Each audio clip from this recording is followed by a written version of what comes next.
Welcome to History Date Night, a World War II podcast covering the Second World War in chronological order, from the opening shots to final victory. I'm Justin, and joining me is my wife and co-host, Jenny. Together we explore the people, battles, and turning points that shape the deadliest conflict in human history, one date at a time. On this episode, the battalion should be able to cause chaos. They have pre-plotted every inch of the approach. They are outranged and they know it. The clock is ticking.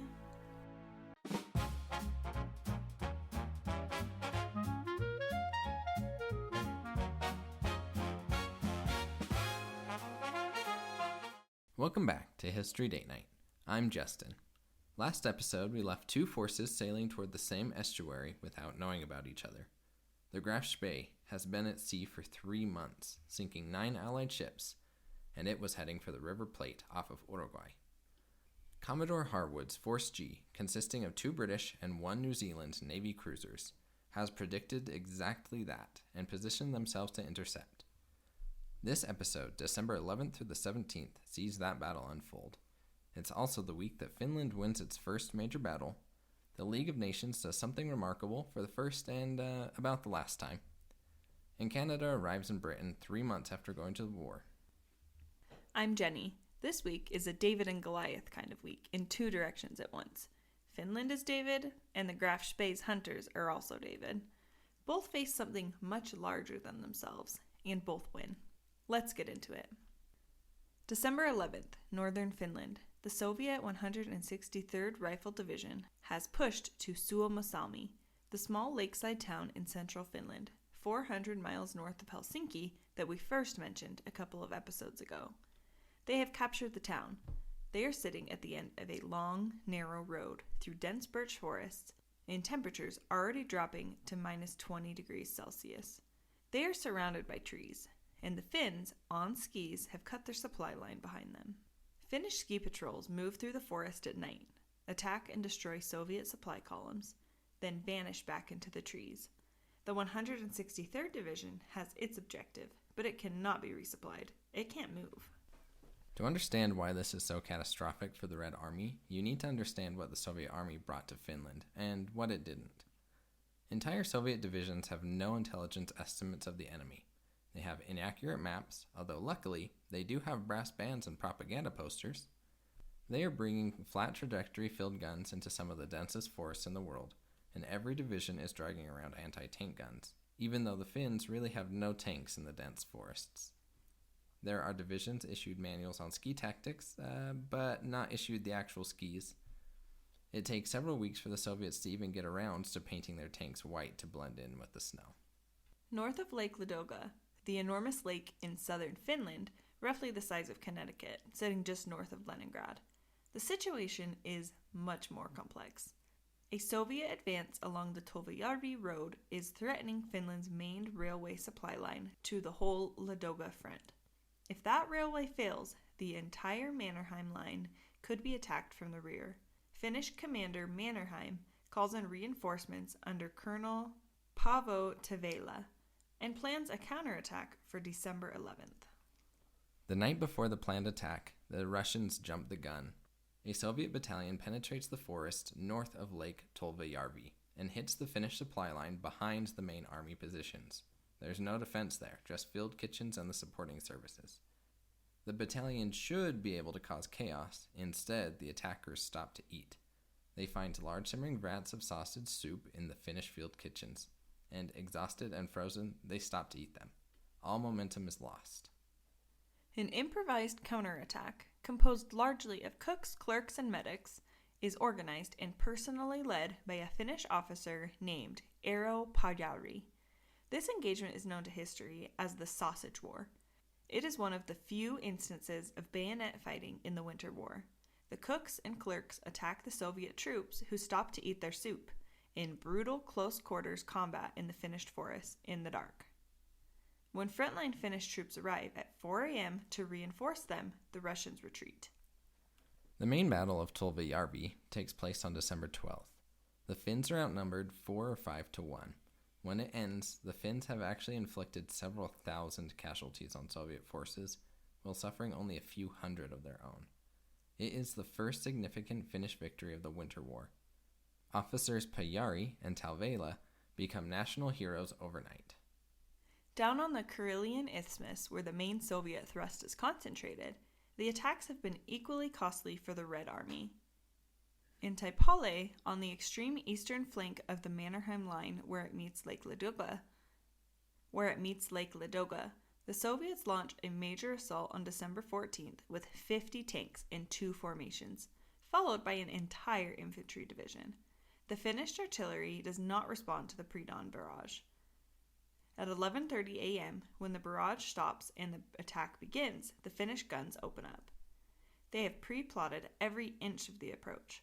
The last half kilometer to the Finnish lines is open ice, and the Russians must cross it on foot. The attack is broken in 5 minutes. 18 burning tank wrecks are left on the ice.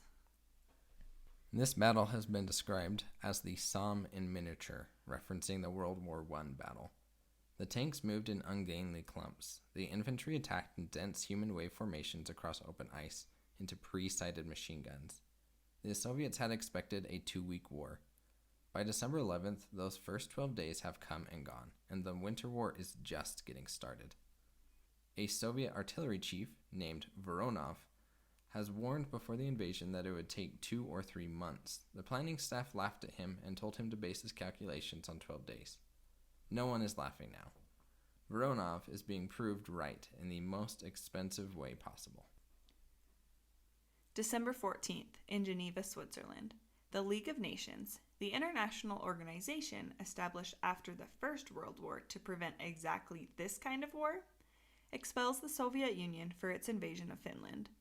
It is only the second time in the League's history that a member has been expelled. The vote is carried largely by the members present, though several nations abstained, mostly the Nordic Scandinavian nations fearing Soviet retribution. The resolution calls on all League members to give Finland whatever assistance they can. To give some context on the League of Nations, when this vote is taken, Britain and France are the only major world powers still in the League. Germany was expelled in 1933. Japan resigned in 1933. Italy resigned in 1937. The United States never joined, and now the Soviet Union is expelled. The 2 nations still attending are the same 2 nations who have watched Poland be destroyed and done nothing militarily about it, and who are now fighting a phony war on the Western Front, and cannot spare resources for Finland without declaring war on both Germany and the Soviet Union simultaneously. The League of Nations expels the USSR and then has very little practical means of helping the country that it has just defended with its words. But what does arrive in Finland is 30 Gloster Gladiator biplane fighters from Britain. Obsolete aircraft, but fighters nonetheless. Swedish volunteers are forming. A private initiative on December 12th begins recruiting and equipping a volunteer force. The Swedish government won't send troops officially, but will allow individuals to go.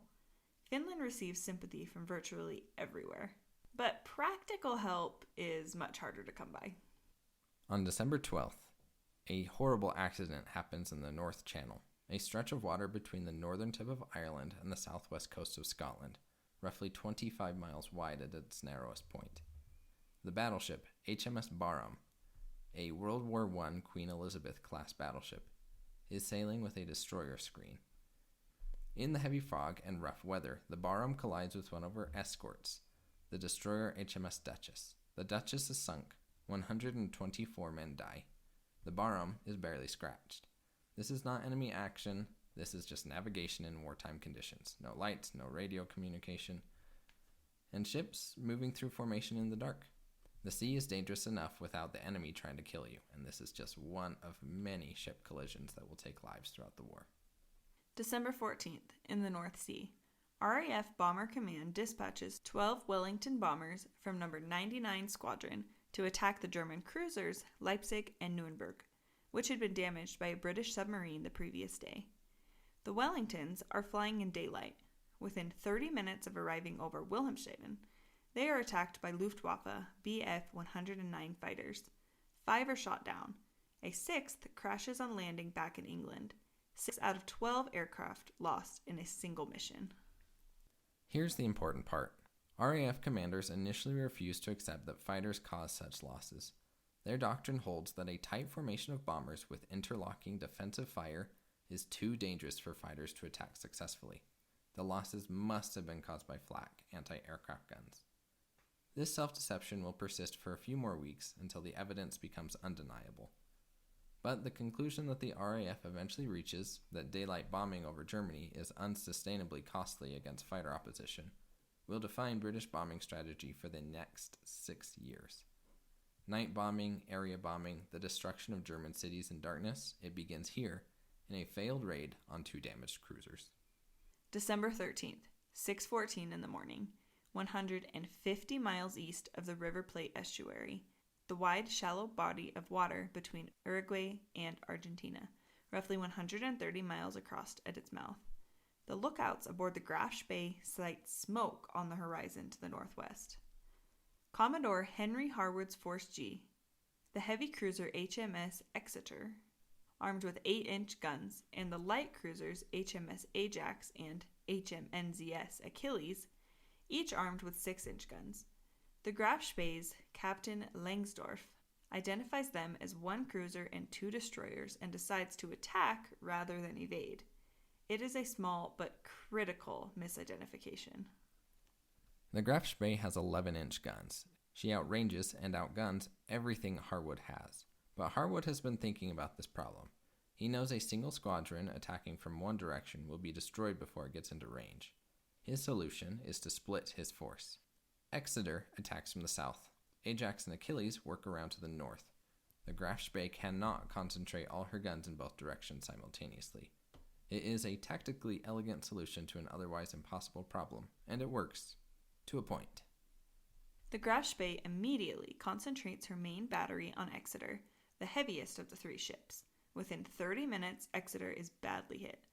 2 of her 3 main turrets are destroyed. She is on fire, she is listing, and she has taken severe casualties. But she keeps shooting with her 1 remaining turret, even when the gun is being manually aimed because the fire control systems are gone. Exeter eventually has to break off the action and head for the Falkland Islands, a British territory about 300 miles to the southeast, for emergency repairs. 61 of her crew are dead. Ajax and Achilles continue to harry the Graf Spee from the north. They are outranged and they know it, but they keep closing and shooting, forcing Langsdorff to keep splitting his attention.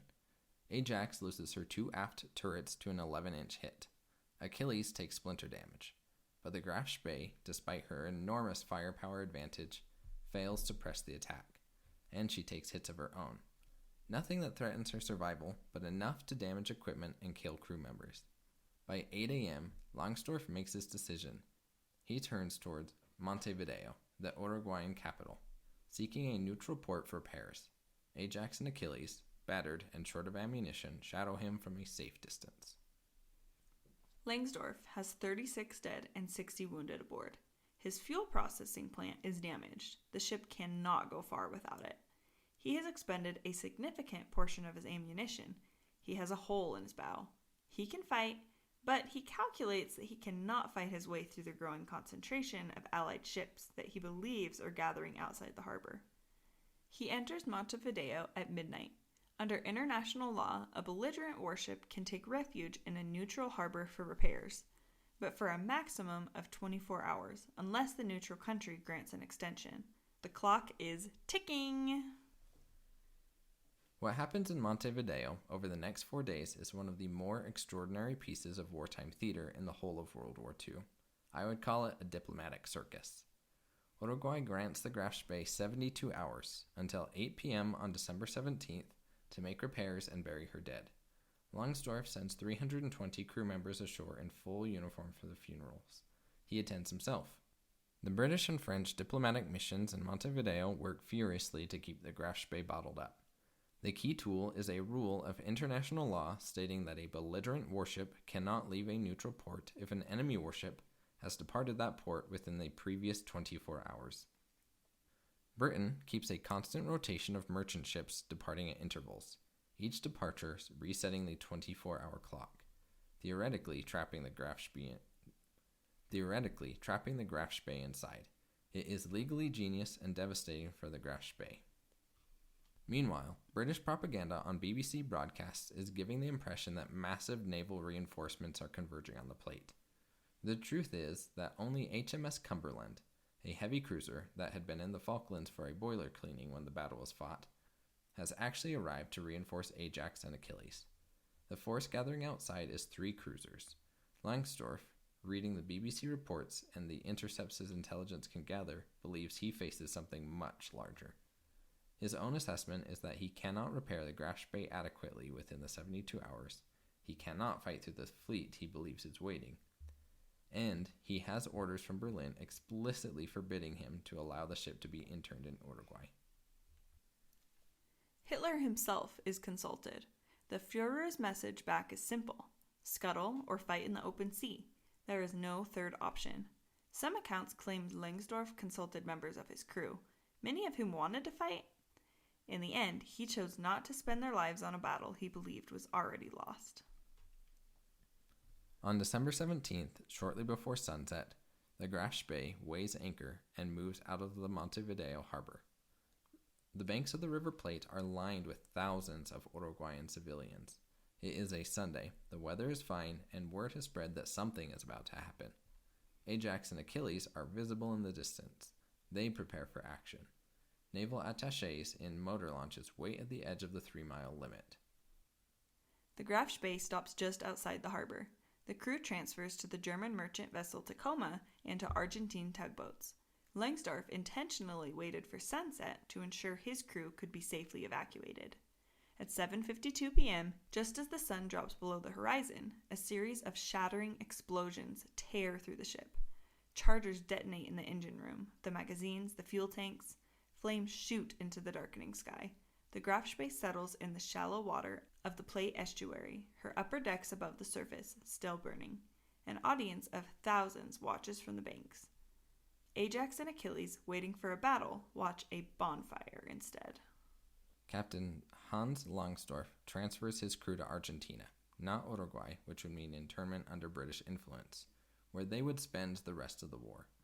On the evening of December 19th, 2 days after the scuttling, Langsdorff writes letters to the German ambassador and to his family. He lays the old Imperial German naval ensign, the flag of the Kaiser's Navy from World War I, not the Nazi swastika, on the floor of his hotel room. He lies down on it and shoots himself. He dies, wrapped in the flag of an empire that no longer exists, refusing to die under the one that does. The Graf Spee has been at sea for 99 days. She has sunk 9 ships totaling 50,000 tons. Not one of the merchant sailors she has encountered died at her hands. The British public receives the news with enormous relief and a pleasure somewhat disproportionate to the strategic significance of the event. This is the first concrete naval victory in a war that has consisted largely, from the public's perspective, of leaflets dropped over Germany. Over 118 million propaganda pamphlets have been printed and dropped. Now there is a burning German warship visible from the Uruguayan shoreline, and Britain celebrates. December 17th is a busy day in the war. The same day the Graf Spee blows herself up in the Plate estuary, 7,400 men of the 1st Canadian Division arrive at Liverpool, Britain's great northwestern port city, roughly 200 miles northwest of London on the Irish Sea. They come on 5 ocean liners. Officers sleep in suites, men travel in first-class cabins. 3 months ago, Canada had a permanent army of 4,500 men, 5 mortars, and 16 tanks. The division arriving at Liverpool represents an almost instantaneous expansion of national military power that few countries in history have matched in that time frame. As part of this movement of Canadian troops, there is a near disaster that almost nobody knows about. The passenger liner SS Samaria, showing no lights as required in wartime, accidentally passes through a troop convoy in the dark, completely unaware of its position. She scrapes a glancing blow along the side of the troop liner SS Aquitania, destroying equipment, and then strikes the radio antenna of the escorting aircraft carrier HMS Furious following behind. The Samaria then passes close down the sides of the next 2 ships in line. If she had hit the Aquitania head-on, every ship following would have piled into the wreckage. thousands of Canadian soldiers narrowly avoid drowning in the Irish Sea on their way to a war they've just arrived in. On the same day, the governments of Britain, Canada, Australia, and New Zealand signed the Commonwealth Air Training Plan Agreement in Ottawa. This is the program that we mentioned briefly a few episodes ago, the massive scheme to train Allied aircrew in schools established across Canada. The final numbers are staggering: 107 schools, 184 ancillary units, and eventually 130,000 trained aircrew from across the Commonwealth. Pilots, navigators, wireless operators, and gunners. The human infrastructure of Allied air power is being assembled school by school in the Canadian prairies. It costs the equivalent of nearly 18 billion Canadian dollars in today's money. Also, on December 14th, Hitler formally orders planning for Weserunburg, Exercise Weser, the invasion of Norway and Denmark. Quisling has met with Hitler twice this week and made his case. The chief of the German Navy, Halder, has already made his case. Hitler's strategic logic is the iron ore shipping lanes and the fear that Britain might move first. The planning begins. Norway has about 5 months left before the hammer drops. And in Paris on December 15th, life is carrying on in a very French manner. The Parisians are trying to make war chic, if you will. The latest evening wear is a tailored suit bearing the RAF crest. Society hostesses give charity balls for the Red Cross. Coco Chanel has closed her famous Rue Cambon salon and put her seamstresses to work making gloves and knitwear for the army, all bearing her designer label. The coal shortage means many families are living in a single drop-proof room, but there is no shortage of food, so things in France are not too bad right now. Checking in on America, in Atlanta, Georgia this week, Gone with the Wind has had its world premiere, opening to 300,000 people lining the streets for the parade. Clark Gable, Vivien Leigh, and Olivia de Havilland waving from open cars, while Finland is holding the Red Army and the Graf Spee is waiting for the clock to run out. Before we close, one line from the notes that I didn't want to leave out. Chaim Kaplan, a Jewish educator keeping a diary in Warsaw, writes this about the occupation of Warsaw. Quote, "There is no strength left to cry. Steady and continued weeping finally leads to silence. At first there's screaming, then wailing, and at last a bottomless sigh that does not even leave an echo." End quote. This is the occupation. It does not make headlines this week. The Graf Spee makes headlines, but both things are happening simultaneously. So, to wrap up, Finland wins its first major battle with several thousand Soviet casualties to a few hundred of their own, starting with cooks and clerks using bayonets. The League of Nations expels the Soviet Union and immediately reveals how little it can do about anything. The RAF loses half of its bombers on a daylight raid and learns the wrong lesson before later learning the right one. HMS Duchess is sunk by its own fleet in heavy fog. The Graf Spee fights a 3-cruiser squadron, retreats to Montevideo, and is blown up by her own crew at sunset on a Sunday, while thousands watch from the riverbank. Graf Spee's captain dies wrapped in the old imperial flag. The Canadians arrive in Liverpool. The air training plan is signed, and in Warsaw, a man has run out of tears. Next episode, the war continues. Thanks for joining us for episode 15 of History Day Night. We'll see you next time. See you then!